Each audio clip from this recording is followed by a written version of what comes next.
Régis, on parle de quoi aujourd'hui? Comme d'habitude, Hélé, pour vous faire deviner le mot du mois, j'ai apporté cette illustration. D'après vous, quel est le mot du mois? Qu'est-ce que c'est? Regardez bien l'environnement, qu'est-ce que ça vous évoque? Un aéroport, peut-être? On n'est pas à la campagne. Non, non, non, on est en pleine ville. Vous l'avez dit, le mot du mois, c'est ville. C'est ville, absolument. Alors, pourquoi on parle de la ville? Alors, nous allons voir que les villes africaines peuvent jouer un rôle central dans le développement économique de nos pays. L'histoire montre en effet qu'une urbanisation réussie est capitale pour extraire les populations de la pauvreté. La population urbaine d'Afrique subsaharienne s'élève à 430 millions d'habitants et devrait doubler d'ici 2040, un rythme de croissance inégalé dans le monde. Et pourtant, on n'utilise pas ce potentiel, en tout cas on l'utilise mal. Nos villes ont 3 caractéristiques communes, c'est ce que nous montre l'animation qui apparaît. Tout d'abord, elles sont chères. Dans les villes africaines, le coût de la vie est plus élevé de 30% que dans les pays à revenus similaires. Deuxième caractéristique, elles sont surpeuplées. À Abidjan, par exemple, 50% des habitants vivent à 3 ou plus dans une pièce. La raison est la suivante. Sur les 4 dernières décennies, l'Afrique n'a consacré que 20% de son PIB au logement et à l'immobilier urbain, contre 48% en Asie de l'Est. Alors, on dit aussi que nos villes sont fermées au commerce. Est-ce que c'est vrai, ça? C'est tout à fait vrai, en raison notamment des charges élevées et de la pénurie des commerces. Comparé à l'Asie de l'Est, les villes africaines ont 40% moins d'opportunités d'interagir avec les villes voisines.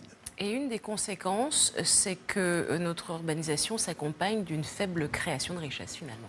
43% des Africains vivent actuellement dans les villes, c'est ce qu'on appelle le taux d'urbanisation. Or, lorsqu'un pays se développe normalement, son urbanisation s'accompagne d'une création de richesses conséquentes. Malheureusement, nous accusons un retard dans ce domaine, c'est ce que montre l'animation qui apparaît sur vos écrans. Lorsque nous avons atteint un taux d'urbanisation de 37%, notre PIB par habitant s'élevait à 1018 $ par habitant. Donc, si on compare le score de l'Amérique latine à taux d'urbanisation comparable, le PIB par habitant s'élevait à 1800 $. Quant à l'Asie de l'Est, elle dépassait les 3600 $. Alors, il y a une bonne nouvelle, tout de même. Certaines villes font des efforts pour accroître leur attractivité.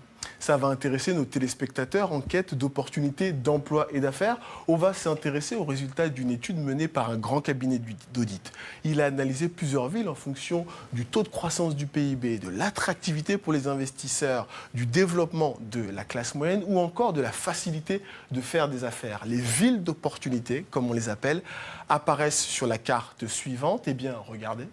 C'est Dar es Salaam, la capitale de la Tanzanie, qui est la plus attractive. Elle obtient également le meilleur score en matière de croissance du PIB.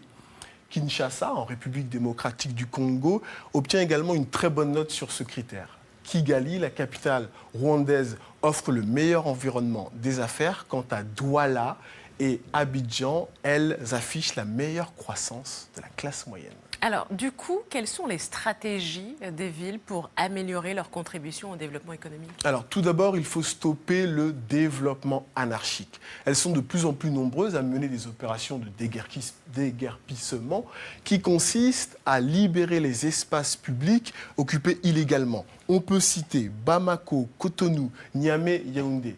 Les autorités rasent les bidonvilles afin, par exemple, de réaménager le réseau routier. Le déguerpissement, ça porte bien son nom, hein. Est-ce que ça préfigure des politiques de planification urbaine? Alors, environ un tiers des pays disposent de stratégies d'urbanisation. Il s'agit notamment d'investir dans les infrastructures urbaines afin de relier le développement résidentiel, industriel et commercial.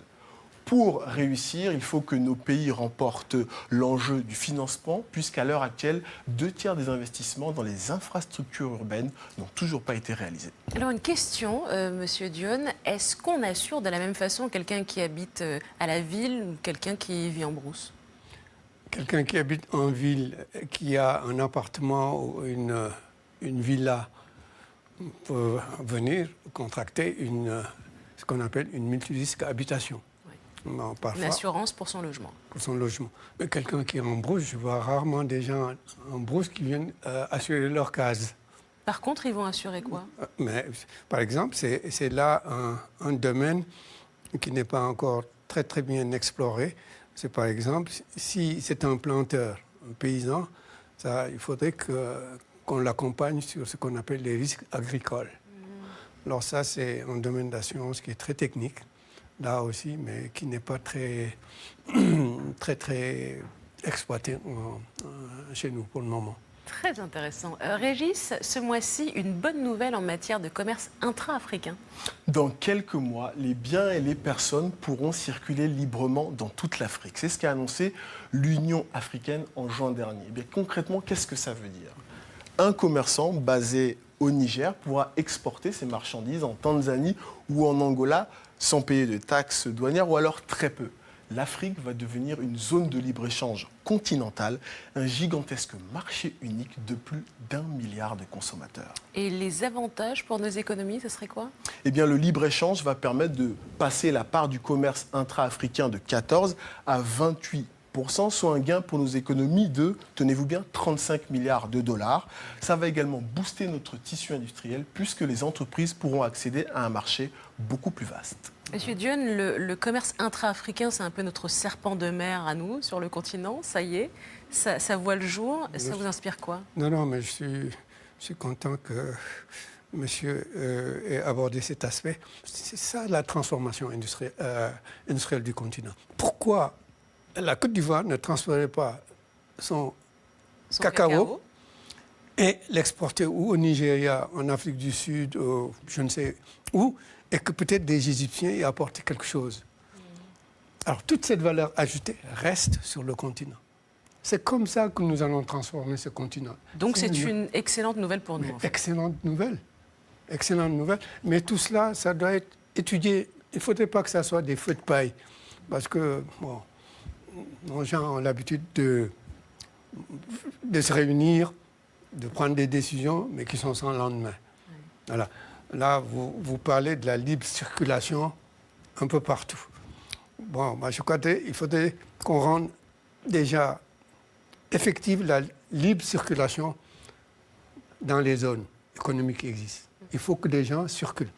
Bon, qu'il n'y ait plus besoin de visa pour quitter le Cameroun pour aller au Gabon et vice-versa. L'Asie, c'est conséquence. L'Amérique du Sud, l'Europe, comment les États-Unis sont transformés?